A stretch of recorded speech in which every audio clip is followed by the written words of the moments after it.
Identify the relevant thermodynamic variable from the table. On page 25 of the 2017 exam booklet, the thermodynamic data table for this peptide coupling reaction provides the standard Gibbs free energy change at 298 Kelvin. Delta G degrees 298 equals maths plus 15 kilojoules per mole of reaction. Recall the mathematical relationship between standard free energy change and the equilibrium constant. The equation that relates standard Gibbs free energy change, delta G degrees, to the thermodynamic equilibrium constant, KEQ, is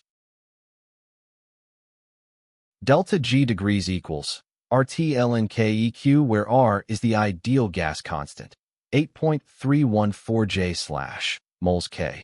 T is the absolute temperature in Kelvin, 298 Kelvin, and ln is the natural logarithm. Analyze the sign of the terms mathematically. Rearranging the formula to solve for the natural log of the equilibrium constant gives ln KEQ equals delta G degrees over RT, because temperature, T equals 298 Kelvin, and the gas constant, R, are always positive, and our delta G degrees is positive, plus 15 kilojoules per mole. The quotient on the right must be negative. ln KEQ equals dash, plus 15 kilojoules per mole, over RT less than 0. Solve for the range of the equilibrium constant, KEQ, to isolate KEQ. Take the exponential of both sides.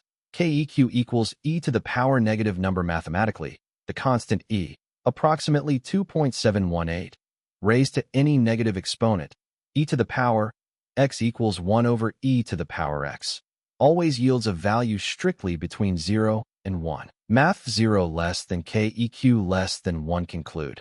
This shows that at 298 Kelvin, the equilibrium constant is greater than 0 but less than 1, confirming option B as the correct answer. The correct answer is option B, 0 less than KEQ less than 1.